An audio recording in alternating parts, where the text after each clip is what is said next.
우리는 지난 시간에 뱀에게 말할 능력을 줘서 여자를 속이고 금지된 열매를 먹게 하고 아담까지도 금지된 열매를 먹게 한 뱀의 배후, 그 배후가 누구였죠? 네, 사단이죠. 예, 맞아요. 그 배후인 사탄을 향한 하나님의 진노를 보았습니다. 남자와 여자에게 신문하셨던 것과 같은 절차를 거치지 않고 곧바로 재판 결과를 선고하실 만큼 하나님은 대단히 화가 나셨어요. 그래서 사단이 패하게 될 것이고 굴욕과 수치를 당하게 될 것을 뱀이 뭘로 다닌다고? 배로 다니고 뭘 먹어요? 흙을 먹어요. 사실은 그렇지 않아요. 배로 다니는 건 맞지만 흙 먹고 살지 않아요, 뱀이. 그런데 그렇게 표현을 하셔서 너는 그런 굴욕과 수치를 당하게 될 것이라고 뱀이 아닌 뱀의 뒤에서 조종을 한 사탄에게 선고를 하셨어요. 그리고 그 일은 어떻게 이루어질 것인가? 여자의 후손인 누구를 통해서? 여자의 후손, 두 번째 아담 누구죠? 예수 그리스도를 통해서, 예수 그리스도께서 뱀의 머리를 상하게 하는 것을 통해 이루어질 것이고, 그 다음에 예수 그리스도께서 다시 오시는 날에 완전히 끝나버려요. 이루어질 것임을 말씀을 통해서 보았어요. 그렇다면 뱀을 사용한 사단에게만 벌을 하시고 끝나시는가? 그렇지 않아요. 뱀, 그 다음에 여자, 아담의 순서로 재판 결과를 선고하셔요. PPT 넘겨보세요. PPT. 이렇게 제3장 재판 결과가 이렇게 돼. 14장 1절부터 7절까지 내용은 어떻게 되는지 구조 다 알잖아요. 그죠? 사건의 현장이잖아요. 범죄 현장. 그리고 신문하는 절차가 8절부터 쭉 들어가 13절까지. 그 다음에 14절을 15절에서 뱀에게 직접 선고. 이 뱀 아닙니다. 사탄입니다. 우리가 계시록에서 봤죠. 이가 누군지. 그 다음에 16절은 여자예요. 뱀, 그 다음에 여자, 아담. 이 순서대로 이제 재판 결과를 그대로 선고를 하게 돼. 오늘은 여자에게 형벌을 선고하시는 내용이에요. 그 형벌의 내용은 남편과 아내 사이에 관계되는 내용이에요. 금지된 열매를 먹기 전에 남편과 아내 사이가 어땠는지 우린 잘 알아요. 서로 친밀했어요. 아주 가까웠어요. 수치, 부끄러움 이런 게 없는 그런 관계. 둘이지만 하나인 것 같은. 그래서 서로가 서로를 섬겨주면서 한 팀으로 이렇게 움직였어요. 부부가 한 팀으로 움직여질 때 얼마나 아름다운지 몰라요. 그래야 가정에 힘이 생겨요. 힘이. 그런데 열매를 먹은 이후로는 서로를 보는 눈이 달라졌어요. 시력이 갑자기 좋아진 게 아니라 인식하는 게 달라졌어요. 뭐 때문에? 뭔가가 들어와서 그래요. 우리도 무슨 이야기를 자꾸 들으면 그 사람에 대해서 좋게 갖고 있던 그 관점이 바뀌잖아요. 그죠? 그런 것처럼 사탄이 집어넣어준 그 말로 인해서 이제 사람이 바뀌게 됐어요. 인식이 달라졌어요. 수치를 느끼고 부끄러움을 느껴 자신을 감추고 가리고 거리를 두게 됐어요. 그뿐 아니라 서로 간의 관계에 이제 오늘 말씀과 같은 일이 벌어집니다. 우리가 너무 잘 아는 내용이에요, 사실은. 그리고 보면 어려운 내용 아니에요. 쉬워요. 이해할 수 있을 것 같아요. 그런데 오해하고 있는 말씀 중에 하나가 오늘 본문의 말씀이에요. 오늘 말씀을 통해서 부모와 자식 간의 관계, 이 부분 또 나올 겁니다. 또 남편과 아내 사이에 일어나는 일들, 그 원인이 뭔지 오늘 알게 될 거예요. 그래서 그 원인을 오늘 찾고 해결책도 찾기를 바랍니다. 본문 말씀을 보자면 16절 다시 한번 제가 읽어봅니다. 또 여자에게 이르시되 내가 내게 임신하는 고통을 크게 더하리니 내가 수고하고 자식을 낳을 것이며 너는 남편을 원하고 남편은 너를 다스릴 것이니라. 하나님께서 여자에게 심판하시는 것. 이 심판에는 두 가지 내용이 들어있어요. 하나는 뭐죠? 임신하는 고통을 크게 더해서 수고하고 자식을 낳는 것. 다른 하나는요? 찾아보세요. 말씀을 보면서 그걸 찾아야 돼요. 다른 하나는 뭐죠? 그렇죠. 너는 남편을 원하고 남편은 너를 다스릴 것이다. 남편과 너 사이에 뭔가 관계가 계속 주거니 받거니가 진행된다는 걸 볼 수 있고, 또 한 가지는 그 스스로 당하는 고통이 있는 거, 이 두 가지, 이 두 가지를 오늘 봐야 돼. 그렇다면 임신하는 고통을 크게 더해서 내가 수고하고 자식을 낳을 것이다. 이게 무슨 뜻이에요? 우리 여자분들은 아마 이 내용을 딱 보면 생각을 많이 하게 될 거예요. 과연 그러한가? 아이를 임신하는 것 자체를 말하는 말씀일까요? 그게 하나님이 주신, 여자에게 주신 벌입니까? 임신하면서 고통을 당하는 게 여자에게 주신 벌이에요? 그렇지 않아요. 왜 그렇지 않은가는 여러분 말씀을 근거로 분명히 말해야 돼요. 내 생각을 근거로 말하면 안 돼. 하나님께서 사람을 지으셨을 때 하신 말씀을 잘 생각해 보세요.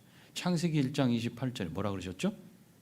하나님이 그들에게 복을 주시며, 그래서 복을 주셨어요. 그러면서 하신 말씀이 뭐죠? 하나님이 그들에게 이르시되 어떻게 해라? 생육, 낳을 생, 기를 육, 낳고 기르고 점점 많아져. 이런 뜻이에요. 이게 축복이에요. 그런데 여기에 임신하는 걸 고통으로 하는 게 과연 벌이 될 수 있을까? 벌이 아니죠. 우리 엄마들은 잘 아시겠지만 임신이 될 때 고통을 느끼십니까? 임신이 되면? 우리 백정은 집사님 고개를 이렇게 흔드는 것 같아요. 무슨 소리에 임신을, 무슨 고통이에요? 난 언제 됐는지도 모르는데. 몰라요. 몇 주나 지나야 돼요. 시간이 지나야 돼요. 임신될 때의 고통은 없어요. 바로 알 수 없고 몇 주가 지나야 돼요. 그래서 이 말씀도 문자 그대로 이해하면은 안 돼야 돼요. 안 됩니다. 여기서 사용된 임신하는 고통이란 말은 아이를 임신해서 10달이 지나서 출산하고 키우는 모든 과정에서 겪게 되는 아픔과 고통과 수고와 슬픔을 다 표현하는 말로 이렇게 이해를 해야 돼요. 그 자식을 갖고 낳고 기르고 생육하는 이 전체 과정을 이 말씀으로 이해를 해야 돼요. 엄마 뱃속에 아이가 잉태되면 그때부터 자식이 됩니다. 그때부터. 생물학적으로 따져서 이렇게 이거 자식이다 아니다 이렇게 생각하는 것은 그거는 잘못된 생각입니다. 잉태되면 그 순간부터 자식입니다. 그리고 10달이 지나면 비로소 얼굴과 얼굴로 그 자식을 첫 번째 대면하게 됩니다. 그때가 낳는 날이 되는 거죠. 출생하는 날이 돼요. 즉 임신할 때부터 낳을 때까지의 과정과 기간이 있어요. 이처럼 임신할 때와 낳는 것을 말씀하는 것은 자식을 낳고 키워서 성인이 되는 때까지의 모든 시간과 과정을 다 말하고 있는 것으로 이해를 해야 돼요. 우리말 성경에는 이렇게 되어 있어요. 내가 내게 임신의 수고로움을 크게 더할 것이니 내가 괴로움 속에서 자식을 낳을 것이다. 앞에서 보았듯이 사람이 자녀를 낳고 번성하게 하는 것은 하나님이 주신 복이에요. 그런데 자식을 낳아서 기를 때 부모는 수고하며 괴로움을 당할 수밖에 없어요. 그러면 왜 자녀를 낳아 기르는 것이 괴로움이고 고통입니까?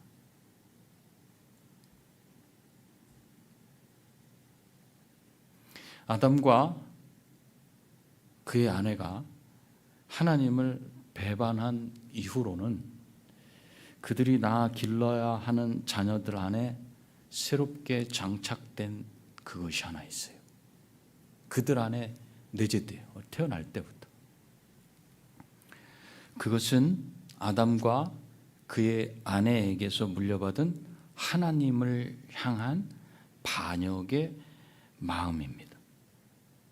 반역하는 마음이 우리 자녀들 안에 그대로 들어가요. 왜 우리 자녀들이 하나님 말씀 싫어하고 교회 교자 하나님 하면 싫어하고 자꾸 멀리하는지 아세요? 이게 장착돼 있어서 그래요. 그러면 하나님을 향해서만 그래요? 아니요. 하나님을 향해서뿐만 아니라 이 반역의 마음은 누구한테까지 적용돼요? 누구한테? 부모에게 적용되는 거예요. 부모에게. 그래서 하나님 말씀으로 자녀를 키우지 못하면 결국 그 자녀는 누구한테까지도 반역하는 그 칼날을, 그 일을 탁 드러내냐면 자기를 낳아서 애지중지 길러준 부모에게까지도 그 칼날을 드러내게 돼 있어요. 그게 그 이유예요. 내가 애를 잘못 키워서 어떻게 키우면 잘 키우는 건데요. 여러분 어떻게 키우는 게 잘 키우는 거라고 생각해요?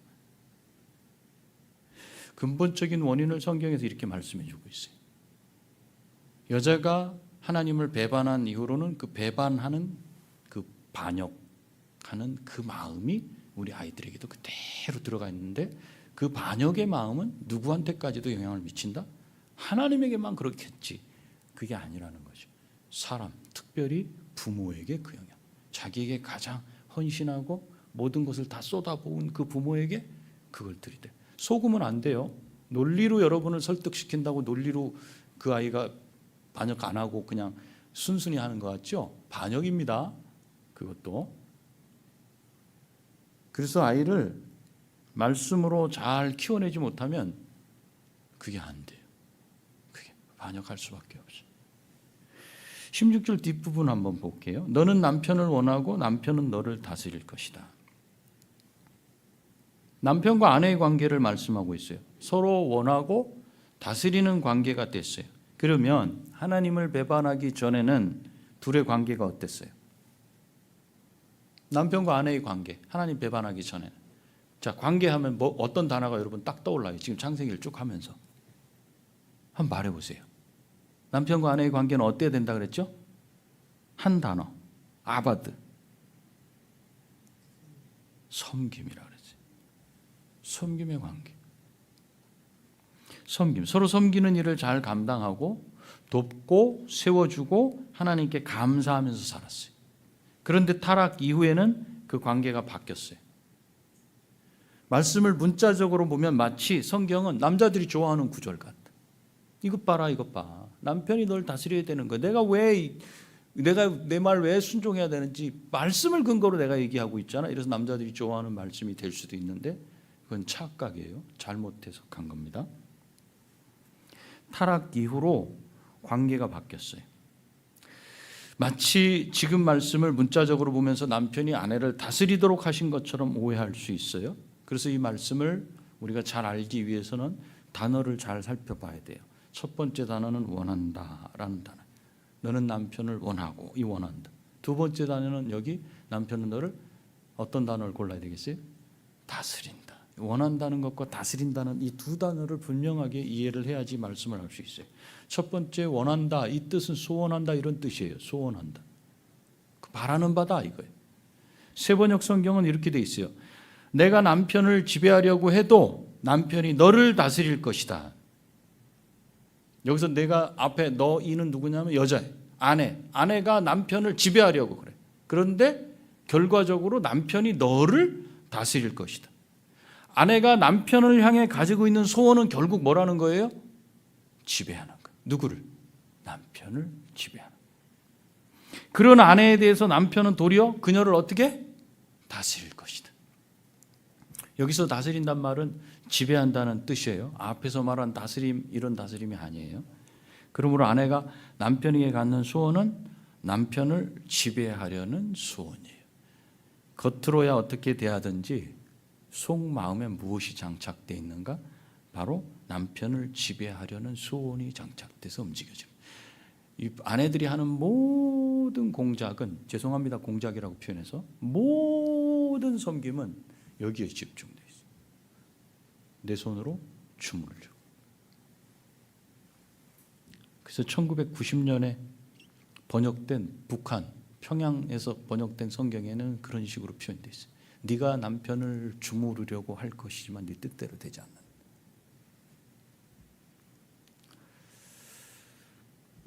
이 소원은 타락하기 이전에는 이 여자의 마음 속에 또는 생각 속에는 없던 것이었어요. 이 소원은 하나님을 반역하고 배신하고 타락한 결과로 나타난 증상입니다.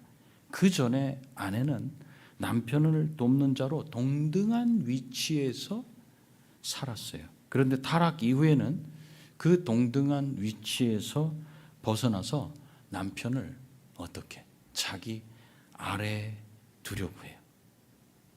그래서 이 수평의 관계를 수직 관계로 만들려는 욕망이 생겼어요. 누구 안에? 여자 마음 안에, 아내의 마음 안에. 이런 욕망이 언제부터 생겼을까? 갑자기 여자가 이렇게 변했어요?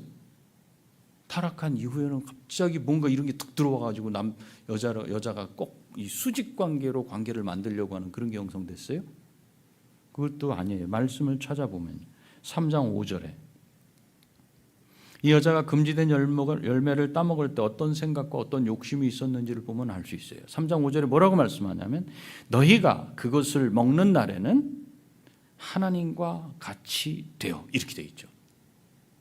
누구와 같이 되고 싶은 마음이 있어요? 하나님과 같이 되어. 사람과 사람의 수평 관계를 뛰어넘어 이 여자는 지금 누구를 바라보고 있냐면 하나님 레벨로 본인이 올라가고 싶은 거예요. 하나님과 같이 돼요. 그런데 실패했어요.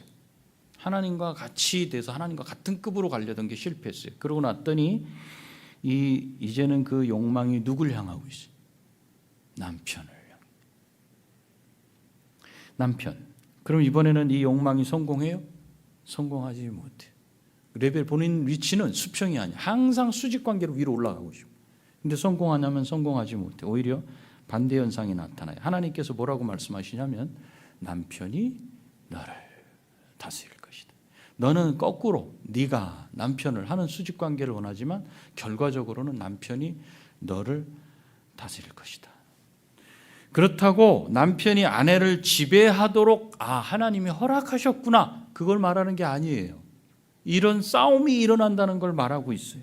그 첫째 이유는 남편도 아내와 같이 열매를 먹은 죄인이에요. 범죄자예요. 물론 아내가 먼저 먹었어요. 그리고 그 먹은 열매를 당신도 먹어봐 그러고 줬어요. 그렇게 해서 그 남편도 먹었어요. 그래서 먼저 범죄를 저지른 자가 있고 나중에 범죄를 저지른 자가 있으니까 죄의 경중을 따지자면 앞에서 먼저 손을 댄 그 여자가 죄가 크니까 당연히 형벌을 더 받아야 된다라고 생각할 수 있어요. 근데 그 형벌을 누구에게서 받게 돼 보니까 남편, 좀 덜 죄를 지은 남편에게 그 칼자루를 쥐게 해서 남편이 너를 다스림으로써 형벌의 고통을 더 가중시키는 거예요. 이건 옳지 않죠. 공정한 심판이 아니에요. 그렇죠? 왜요? 둘 다 범죄자잖아요. 그런데 한번 생각해 보세요. 죄는 여자에게서 더 커요? 남자에게서 더 커요? 여러분 어떻게 들었죠? 누가 더 큰 거예요? 자, 금지된 열매를 먹지 말라는 명령을 누가 먼저 들었어요? 직접 들은 자가 누구야? 남편이 들었어요. 그리고 그 여자는 남편에게서 들었어요. 그리고 남편은 누구로 세워줬다 그러냐면 책임자로 세워줬다 그랬어요. 그 말씀을 잘 지키고 아내가 지킬 수 있도록 해야 되는 책임이 누구에게 있는가? 남편에게 있어요. 아내를 죄짓지 않도록 말리고 지켜야 했던 책임이 남편에게 있어요. 그렇기 때문에 죄의 무거운 것과 가벼운 것을 따지자면 누구 죄가 더 큰가, 누구 죄가 더 작은가를 따지자면 결국은 누구 죄가 더 커요? 남편의 죄가 더 큰 거예요. 그런데 그 죄를 큰 남편을 여자 위에 군림하게 해서 지배하게 하도록 이렇게 허락하신 것이 하나님께서 내리신 재판 결과고 벌이다? 옳지 않다는 거죠. 그래서 저 말씀을 그러니 내가 지배해야 돼, 다스려야 돼 이렇게 이해하면 옳지 않다. 두 번째는 그가 너를 다스릴 것이다 이런 말이. 남편이 너를 다스릴 것이다. 다스린다는 말이 과연 맞는가? 하나님께서 남자와 여자를 지으신 목적과 맞지 않아요. 창세기 2장 18절부터를 쭉 보면 24절에 가보면 거기에 어떤 말씀이 있어요? 24절 한번 여러분 말씀 보세요. 이러므로 남자가 부모를 떠나 그 아내와 연합하여 둘이 한 몸을 이룰 줄. 둘이 수평 관계에서 한 몸, 돕는 배필로서의 한 몸, 섬김의 관계로서의 한 몸을 유지하도록 이렇게 했어요. 하나님께서는 남녀를 서로 돕는 존재로 지으셨어요. 그래서 이들은 수평적 관계를 유지하면서 섬기는 일을 함께 하는 그런 존재. 그렇게 지으셨어요. 이 섬기는 일에 있어서 남편은 누군가 책임자예요. 책임자. 그렇다고 남편이 지배자는 아니에요. 이런 수평 관계에 금이 생긴 것은 하나님을 반역해서 타락한 결과예요. 남편과 아내 사이에 수평의 관계에 금이 갔다고 해서 하나님도 그러면 내가 여태껏 사람을 지은 목적 이번에 수정한다. 남편이 아내를 다스리는 수직 관계로 가자. 이렇게 바꾸시지 않는다는 거예요. 하나님께서는 이 깨어진 관계를 원래의 의도대로 지으신 의도대로 회복하시려고 그래요. 깨어진 관계가 정당하다. 그러니까 앞으로는 시스템을 좀 바꾸자. 수직으로. 이게 아니라는 거예요. 그렇게 허락하신 게 아니에요. 그래서 타락한 이후로 남편과 아내의 이 수평 관계는 균형을 잃었어요. 그러자 아내는 남편을 지배하려는 강한 소원을 갖고 그렇게 살아가게 돼요. 남편을 자기 아래에 둠으로써 남편에게 자신이 누구와 같은 존재가 되고 싶은 거예요? 자기가 원래 되려고 했던 하나님과 같은 존재가 되려고 해요. 어떻게? 나를 받들어. 나를 또 받들어. 이렇게. 그 마음이 있다고요. 여자들 중에 여러분들 중에는 저는 그렇지 않아요. 우리 남편이 얼마나 무서워가지고 내가 그냥 순종하고 살아요. 순종하고 살아요, 솔직히? 그렇지 않죠. 여러분 속마음 다 알죠. 순종하는 게 아니야, 그게. 뭐 여러 가지 이유가 있겠죠. 뭐 집안의 평화부터 시작해가지고 뭐 이런저런. 근데 그런 마음이 어디서 생겼는가? 지금 오늘 창세기 여기서 발생됐다는 거예요. 나를 떠받들어라. 자기가 하나님이 되려는 그런 의식이 여자 안에 들어가 있다. 그러나 여자의 이런 소원이 성공하지 못해요. 왜요? 그 이유는 남편 안에도 똑같은 마음이 있어요. 남편도 우위를 점령하라고 하는, 차지하려고 하는 그런 마음이 있어요. 그 욕망이 꿈틀꿈틀대. 범죄한 이후로 남편도 타락 이전과는 완전히 달라졌어요. 그래서 이런 욕망을 자기도 이루려고 남편과 아내 사이에, 둘 사이에 끊임없는 이 싸움, 우위, 이거 쟁탈전이 계속 벌어져요. 남편과 아내가 서로 지배하려고 해요. 그 결과는 남편이 이겨. 오늘 말씀을 보니까 남편이 이기고 남편이 아내를 지배하게 돼. 근데 이제 이 남편이 그 역할을 못하게 될 때, 지배를 당하지 못할 때 이제 가슴에 멍이 들지. 화병 생기고 힘들죠. 그래서 이들이 이전에 가졌던 조화, 그런 균형, 이 관계는 완전히 깨졌어요. 이전의 수평의 관계가 이제는 어떤 관계로 바뀌었냐면 수직 관계로 바뀌었어요. 이런 관계 속에서 남편과 아내는 위, 아래, 이걸 서로 차지하려고 계속 싸움을 해요. 그게 창세기 3장 이후의 인류의 역사예요. 남편과 아내의 이 자리 다툼. 그래서 이 구절은 남편과 아내 사이에 계속해서 지배자가 되려는 그런 싸움이 있을 것이다. 그리고 이 싸움에서 남편이 우위에 서게 될 것을 예고하신 말씀이에요. 이게 인류에게 주신 벌이에요. 하나님께서는 그녀에게 남편과의 관계가 깨어졌고 그녀의 욕망이 좌절될 것이다. 이것을 선언한 것이 16절이에요. 이게 오늘 여자에게 주신 형벌의 말씀이에요. 이해하실 수 있겠죠? 네.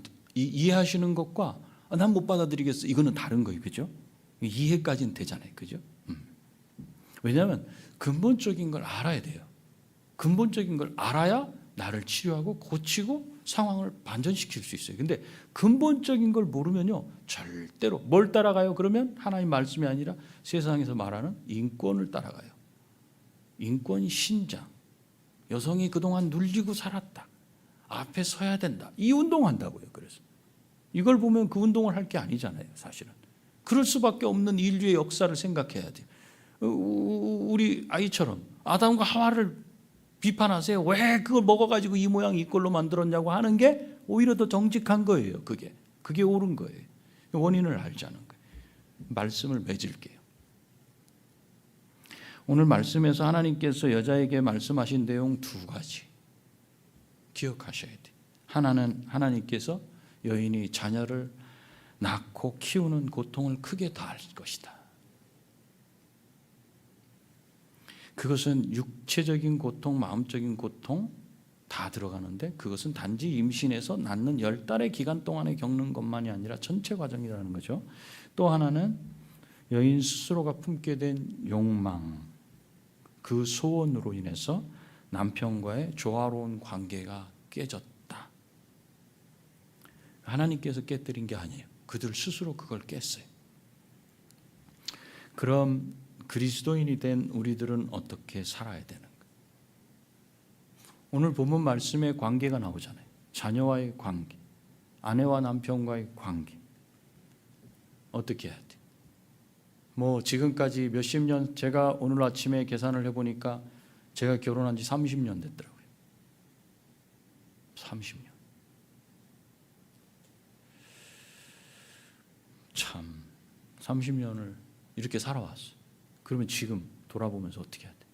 이게 그냥 내 팔자련이 하면서 아무 생각 없이 사는 게 가정에 평안을 주는 거고, 그냥 입 닫고 살자, 그게 맞는가? 아무런 생각 없이 살면 사는 대로 생각하게 되어 있다고 말합니다. 그런데 하나님께서 우리에게 예수를 믿게 하신 것은 단순히 믿고 구원받아 천국 가는 것만을 말씀하신 게 아니에요. 그것으로 끝나는 게 아니에요. 우리에게 이 뒤틀리고 왜곡된 남편과 아내 사이의 이 관계, 또 부모와 자녀 사이의 이 관계를 하나님께서 처음 우리를 지으셨을 때, 그때 의도하신 대로, 목적하신 대로, 또 가정을 만드신 원래 의도대로 되돌릴 수 있는 능력까지를 예수 그리스도를 믿는 자에게는 장착시켜 줬다는 거예요. 단순히 믿음을 주시고 나 한 사람 신앙생활을 잘해서 그렇게 살라고 하신 게 아니에요. 그러니 고통스럽죠. 하나님의 의도대로 살아갈 수 있는 능력을 우리에게 또한 주셨어요. 사용할까 말까는 내 자유예요. 그러나 분명히 그걸 주셨다는 거예요. 하나님의 의도대로 살아갈 수 있는 능력. 물론 익숙하지 않아서 우리 모두가 쉽지 않지만 하나님의 의도대로 가정을 만들어 가도록 힘써야 돼요. 그런데 그 씨름을 하면서 여러분 수없이 머리가 터지죠. 숨쉬기 어렵죠. 그렇게 싸워본 사람들은 알아요. 가정 가운데서 정말 그 하나님이 원래 주신 의도대로 살아보려고 했던 분들은 알아요. 이게 왜 이렇게 고통스럽고 힘든지. 제가 이렇게 얘기하면 목장 모임 나눔 가운데 다 제 얘기입니다 이렇게 생각할 수 있는 분들이 있어요. 목사 얘기다. 여러분 스스로 생각해 보시라고요. 여러분 남편들이 집안에서 말씀을 따라서 좀 한번 세워보려고 그럴 때 집안에 어떤 일들이 일어났는지, 부인이 좀 말씀대로 살아보려고 할 때 집안에 어떤 일들이 일어났는지, 자녀들이 말씀대로 살아보려고 할 때 집안에 어떤 일들이 일어났는지 한번 여러분 생각해 보시라는 거예요. 익숙지 않기 때문에 우리 모두가 쉽지 않지만 하나님의 의도대로 가정을 만들어 나가려고 애를 써야 돼. 그 의도대로 상대를 대하도록 애써야 돼. 섬김이라고 했잖아요. 그래야 행복이 온다고. 우리 자녀들이 귀해요. 예쁘죠? 눈에 넣어도 안 아픈 시절이 있었지요. 시간이 지나면서 달라지지만 그렇게 예쁘고 귀하지만 그들은 우리로부터 무엇을 물려받았다고요? 그 단어 기억해? 무슨 단어인지. 뭘 물려받았다고? 하나님을 뭐 하는 마음? 반역하는 마음을 우리 자녀들이 물려받아서 아주 깊이 장착돼 있어. DNA로 못 빼요. 그거. 그게 우리 아이들에게 있다는 사실을 알아야 돼요. 그렇기 때문에 어떻게 해야 돼요? 하나님 말씀대로 키워서 하나님께 순종하도록 가르쳐야 돼요. 이 부분에서 우리는 좀 생각해 봐야 돼요. 아이들이 스스로 큰 건지, 우리 아이는 뭐 순종하고 잘 커요. 그런데 이제는 눈이 바뀌어져. 그 속에 뭐가 있다? 언제든지 나한테 반역할 수 있는 마음을 가지고 있다. 근데 조심해야 돼. 이거 이제 팍 튈지 몰라요. 그게 있어요. 우리 자녀들한테. 우리가 자녀들을 바라볼 때 아이가 스스로 큰 건지 내가 말씀대로 키운 건지, 말씀대로 키우는 씨름을 하다가 지쳐서 더 이상 손을 댈 수 없는지, 그저 말썽 피우지 않고 고분고분 눈앞에서 말을 잘 들으면 인성이 중요해. 손흥민 봐봐. 인성 그러지 않아? 그 아버지가 그 아버지 쓴 책 보셨어요? 인성. 요번에 사건 터진 게 또 무슨 일이에요? 인성 문제. 훈련을 시킬 때 인성이 중요하니까 우리 아이가 인성이 바르게 되면 어딜 가도 인정받고 살 거야. 우리 부모님들 보통 이렇게 키워요. 그러면서 스스로 배우고 훈련받게 하고 있지는 않았는가? 무엇을 텍스트로, 교본으로 그들이 훈련받았는가? 성경 말씀은 읽지 않아도 세상에서 잘 살아가려면 공부 잘하는 게 우선이라고 인본주의 사상을 어려서부터 가르치고 있지 않았는가? 부모로부터 물려받은 반역심을 하나님 말씀으로 잘 다스리고 절제시키고 누르는 훈련을 시키지는 않고 자라게 했고 키우고 있어요. 하나님의 의도대로 사람답게 살도록 키워야 돼요. 그 일을 하기 위해서 부모는 피 흘리기까지 싸워야 되는 거예요. 이 말씀을 알면 그렇게 싸우겠죠. 근데 말씀을 모르면 싸우지 않죠. 팔자지 이게 뭐. 좋은 게 좋지 뭐. 이미 커버렸어요. 소용이 없죠 지금은. 남을 섬기며 살도록 키워야 돼요. 그것이 부모의 책임이에요. 그렇지 않으면 장차 우리 자녀들은 우리 부모는 물론이고 하나님을 대적하는 아이로 자라게 될 겁니다. 우리도 서로 섬기는 일이 매우 힘들어요. 그래서 매일 훈련하는 거예요. 그 기준을 말씀을 붙잡고. 그래서 날마다 말씀을 읽는 거예요. 그리고 거기에 답을 달려고 그 씨름을 하는 거예요. 어떤 교묘한 방법으로 상대방을 지배하라고 해서는 안 돼. 우린 인생을 오래 살아봤기 때문에 잘 알아요. 어떻게 사람을 잘 내 수중에 놓고 내 소나기에 놓는지 그 수단과 방법 다 버리세요. 하나님이 다 아셔요. 우리는 어떻게든지 머리가 되려고 그래요. 누군가를 주무르려고 하려. 그 관계는 반역으로 일어난 결과예요. 그걸 꼽히워가지 마세요. 성령께서 아주 싫어하시는 부분이에요. 우리는 언제나 하나님이 원하시고 의도하시는 바람직한 가정을 이루어 가려고 애를 써야 돼요. 우리 교회 마찬가지. 교회도 마찬가지. 우리 교회는 머리가 이미 결정돼 있어요. 누구예요? 저 아닙니다. 예수 그리스도시. 예수 그리스도. 우리는 다 몸이 된 사람들이에요. 수직 관계를 만들어내지 마세요. 수평 관계를 만드세요. 수평. 어떻게? 섬김으로. 이게 우리가 이 세상에서 살아가는 중요한 이유 중에 하나입니다. 기도하십시다.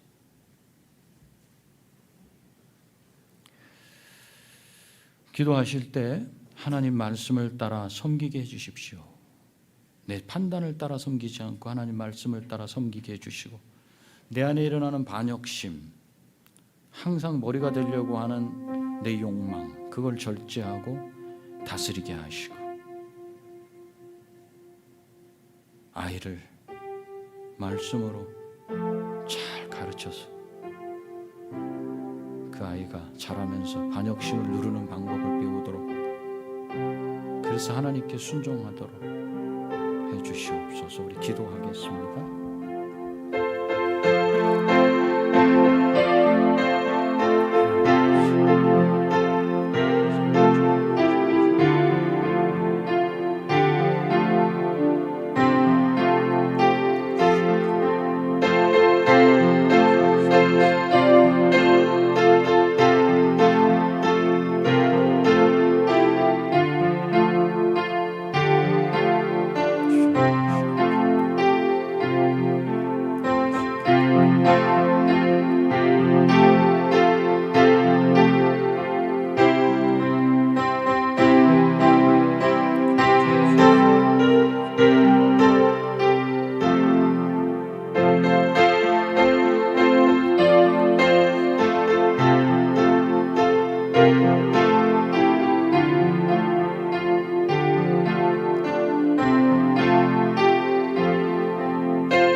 여자에게 내리신 형벌을 보면서 왜 가정 가운데, 왜 남편과 아내 사이에, 자녀와 부모 사이에 그런 반역과 충돌이 일어나는지를 보았습니다. 끊임없이 머리가 되려고 지배하고 다스리려고 하는 반역심이 우리들 안에 내재되어 있는 것을 발견합니다.